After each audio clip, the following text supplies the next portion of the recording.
Inspired Living events. We've got a few people still arriving, so they'll be popping in soon, but we'll get started. We don't want to keep you all night. So thanks for taking the time to be here tonight. For those of you who don't know, we run these workshops 1 to 2 weeks after each of our inspiring film nights. So last Monday we showed Vanishing of the Bees. Who was there or has seen the film? Quite a few of you? So a lot of you already know how important bees are to our food supply and that they're in trouble. So tonight is all about learning more about what we can do to help. And we're very lucky to have Paul from Brisbane Backyard Bees here tonight. And he's going to share with us his knowledge and passion about bees. And he's going to tell you how you can have your own hive in your backyard, if that's what you want to do, and start harvesting your own honeys. Yay! So, and then halfway through Paul's talk, we're going to take a short break and invite you up to taste some honey. We've got some different varieties of honey and some honeycomb here, and also some native stingless bee honey. Has anyone tried that before? It's really quite different. We'll tell you more about that. You can come up and try it. So, without further ado, I'd like to welcome Paul. Thank you. Thank you, Kristen. And thanks everyone for being here. Great crowd. Okay, so we're going to talk about bees. Now, I know at least one person here already has bees in a backyard. Yeah. Right, okay. So, any other people already have bees? Right. So how many people here think that keeping bees in the backyard might be a good idea? Yeah, great. And how many are sitting here thinking that no one's going to convince me to keep 50,000 bees in my backyard? No one? Surely. Okay.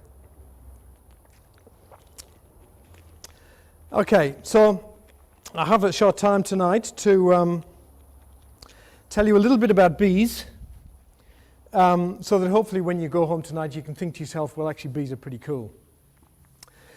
I happen to think they're one of the most amazing creatures on the planet. So why is that? What's so special about bees? Well, first up, what do they give us? Honey. Yeah, and honey itself is quite an amazing substance. It's the only food that we eat that comes from an insect. It is an antiseptic, it contains antioxidants, it has healing properties, and if you're not interested in any of that stuff, it just tastes good, right? So, did you know that for every teaspoon of honey, that's about as much as you would spread on your toast in the morning, for that teaspoon, 12 worker bees, they're the girls, 12 worker bees left the hive on their first foraging trip, travelled 6 kilometres, up to 6 kilometres and back again. They visited up to 100 flowers, collecting a bit of nectar on the way and spreading a bit of pollen, returning to the hive, doing a bit of a dance to their sisters to communicate to them where the best flowers are, passing this nectar around between themselves and partially digesting it to a point where they put it in those beautiful honeycomb cells where it reduces its moisture content to eventually become honey. So these girls do this up to 20 times a day for 2 to 3 weeks until they die of exhaustion for your teaspoon of honey. Your honey on toast will never taste the same again, will it? But that's not all, because for the first 2 weeks before they take that first foraging trip, from the moment they're born, these workers, at the moment they're born, they clean out the cell that they were born in. That's the first job. And then they work as housekeepers, cleaning the hive, as hive heaters. When it's cool, they need to heat it up. As builders, they produce wax flakes from their abdomen to produce that beautiful wax cellular comb.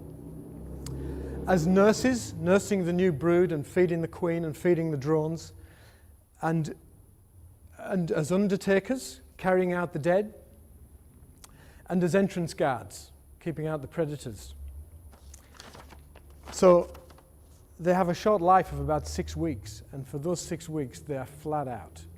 You can't complain about their work ethic, right?